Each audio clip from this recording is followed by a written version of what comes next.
พอใจเพื่อนหรือยังสวยหรือยังเพื่อนสวยหรือยังเพื่อนสวยหรือยังนะฮะ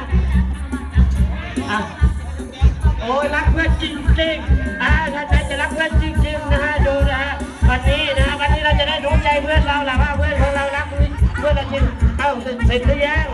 เสร็จไปกี่ทีมแล้วเสร็จไป2 ทีมแล้วต้องรออีกเสร็จไป3 ทีมแล้วเหลืออยู่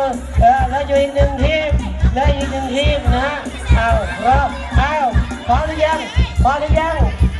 เสร็จหรือยังเขายังไม่พอสาวตาคุณใจยังไม่พอผมด้วยยังไม่ได้ทาปากแดงทาปากแดงให้เพื่อนหน่อยไม่ใช่ลีทาปากแดงเลยสาวลีทาปากแดงสาวยอดแน่สาวยอดยังวันที่ปากแดงถ้าปากแดงสาวยอดแล้วโอ้มันจะแพ้เพิ่นทาเร็วยังคุมได้สาวลียังไม่ปากแดงสาวลียังปากไม่แดงเพื่อนจะโดนเพื่อนเดิน